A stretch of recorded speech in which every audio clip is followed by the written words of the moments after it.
இந்த ரூம்ல நீங்க உட்கார்ந்து நீங்க யாரு இந்த கம்ப்ளைண்ட் கொடுக்கறதுனா நீ யாரு இங்க உட்கார்றதுக்கு அதை பத்தி சொல்றேன். நீ எதுக்கு இங்க உட்கார்ற? இந்த பாரு, செங்குன்றம் பகுதிக்கு உட்பட்ட நாரவாரிக்குப்பம் நகராட்சி பேரூராட்சியாக இருந்து செயல்பட்டு வந்த நிலையில் தரம் உயர்த்தப்பட்டு நகராட்சி ஆக்கப்பட்டது. இந்நிலையில் நகராட்சி சேர்மனாக திமுகவை சேர்ந்த தமிழரசு என்பவர் செயல்பட்டு வருகிறார். இந்நிலையில் அனைத்து பணிகளையும் தமிழரசியின் கணவர் குமார் கவனித்து வருவதாகவும் அனைத்து பணிகளையும் டெண்டர்களையும் தனக்கு தெரிந்த நண்பர்களுக்கு மட்டுமே தருவதாகவும் பல கவுன்சிலர்கள் குற்றம் சாட்டி வந்தனர்.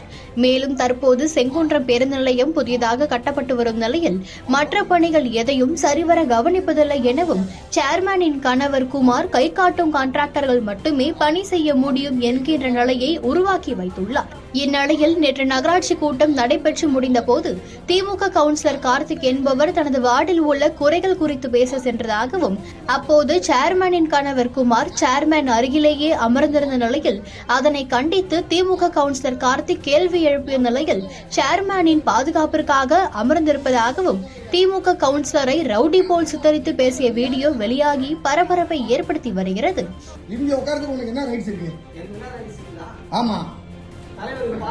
பாதுகாப்பு நீ இப்படி உட்காரு, இங்க முன்னாடி உட்காரு, வெளியே உட்காரு. கம்ப்ளைண்ட் கொடு ஸ்டேஷன்ல. போட சொல்லி கொடுங்க. நீ இங்க எந்த ரூம்ல நீ உட்கார்ற? அதுக்கு நீ ஏன் இங்க உட்கார்ற அதை சொல்லு ஃபர்ஸ்ட். நீ இங்க உட்காரு, அவங்க தலைவர் ரூம்ல நீ தலைவர் சேர்ல உட்கார்ற. நான் கவுன்சிலர், இந்த ஊருக்கு நான் கவுன்சிலரு. ஏற்கனவே கடந்த கூட்டத்தின் போது சேர்மனின் கணவர் குறித்து சேர்மனிடம் புகார் அளிக்கப்பட்டதாகவும் இந்நிலையில் கவுன்சிலர்கள் மட்டுமே கூட்டத்தொடரில் கலந்து கொள்ள வேண்டும் என சேர்மன் கூறியதாகவும் இந்நிலையில் நேற்று நடந்த கூட்டத்தில் சேர்மன் தலையீடு இருந்ததாக கூறப்படுகிறது. இதனை தட்டி கேட்ட திமுக கவுன்சிலர் கார்த்திகை அராஜக முறையில் சேர்மன் தமிழரசியின் கணவர் பேசியது பரபரப்பை ஏற்படுத்தியது.